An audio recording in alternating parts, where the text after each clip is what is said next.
Devocional diário Deus e eu.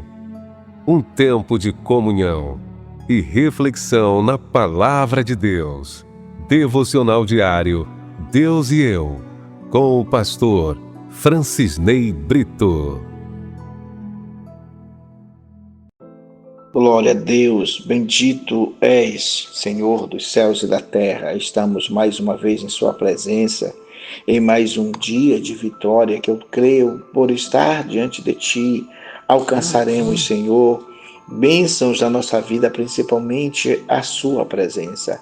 Senhor, olha para aquele que está ouvindo, acompanhando esta oração, que bênção aconteça no seu dia, que essa pessoa possa, Senhor, sentir o quanto ela é importante diante de ti, que o Senhor a ama, o Senhor quer o melhor para a vida dela, para a sua família, para a sua empresa, para os seus negócios. Deus, ninguém pode viver sozinho. Se viver sozinho, o Senhor vai trazer sofrimento, angústia e tristeza. Mas se estiver contigo, Senhor, mesmo a solidão, estamos em boa companhia. Te adoramos em nome de Jesus. Glória a Deus. A solidão é um mal ou é um bem? Ou é mal e bem? Devemos analisar. Então ele se assentou e se foi a Serepta.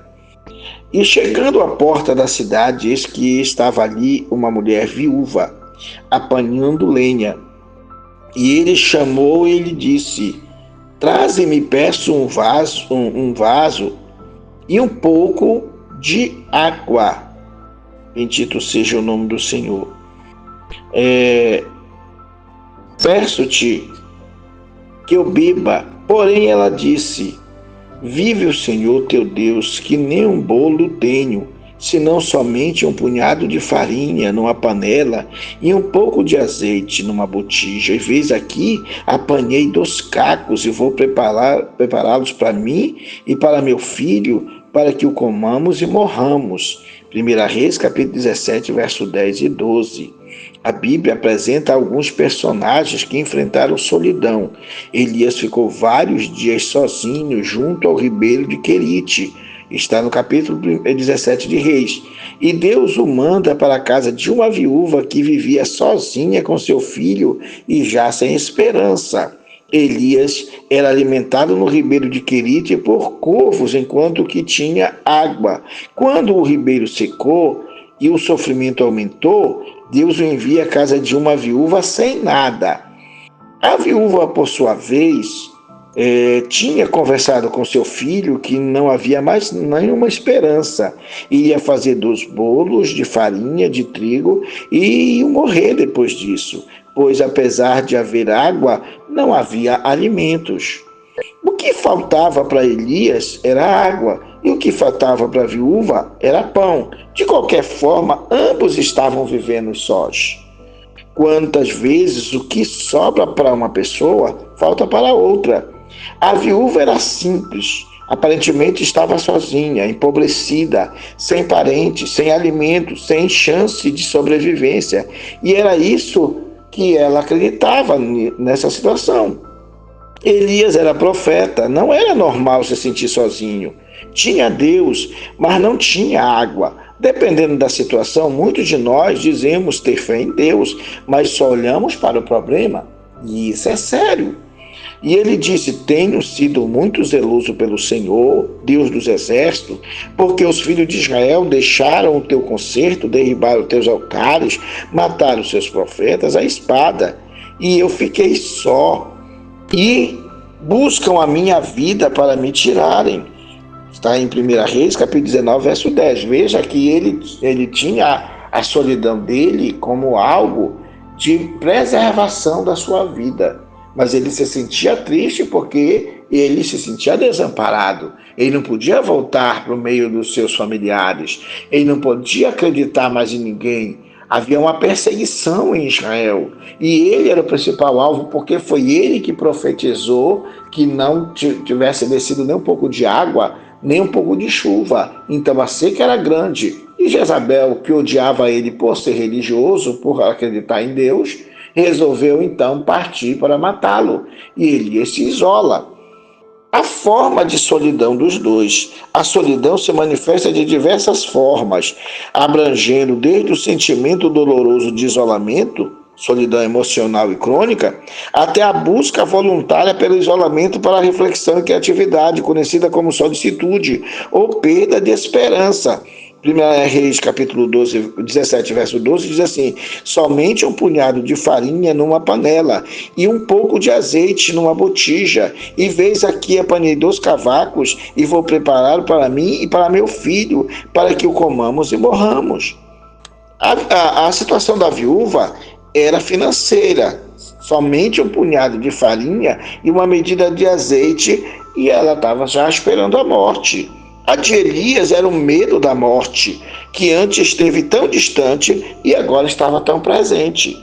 Qual é a nossa solidão? Qual é a sua solidão? O que te faz bem ou o que te faz mal? Será que realmente você está sozinho?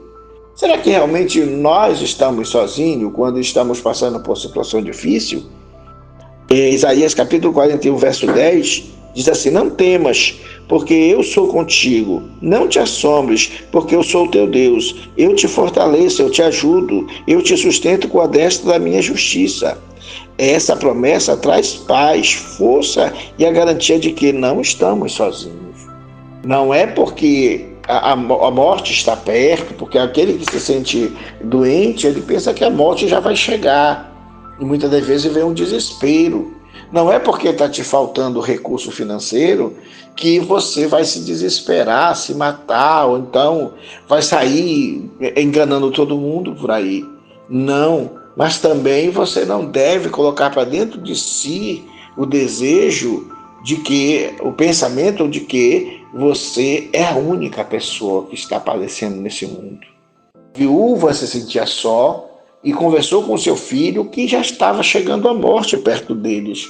Ele não tinha mais esperança. A população daquela circunvizinhança não tinha nada para dar para ela, ela não adiantava ir pedir que ninguém tinha nada. Então o restante de farinha e de azeite ela foi preparar e aí elas vão morrer. Água tinha, ela tinha água de algum lugar ali, mas ela não tinha a alimentação. O que falta para nós pode ser o que está sobrando na vida dos outros. Mas a gente só vê o nosso problema, a nossa angústia, o nosso sofrimento, a nossa ferida, a nossa dor. Não, gente. Precisamos entender que Deus é Deus de todos. Então, nem para nós vai faltar o suficiente para que a gente não creia em Deus, e nem para as pessoas vai faltar, porque eu preciso, você precisa anunciar. A presença de Elias trouxe a esperança para aquela senhora. A presença de Elias mudou a história daquela senhora. Elias não sabia, mas Deus estava com ele. Ou melhor, não sabia, na verdade, porque ele estava se sentindo perseguido. E Deus tinha abandonado. Mas, na verdade, Deus não abandona. Deus está presente nos teus piores momentos. E Deus é bom, muito bom. Confie nele. Ele está aí onde você está. Oremos ao Senhor. Senhor nosso Deus, quero te agradecer pela noite que passou, por esse novo dia.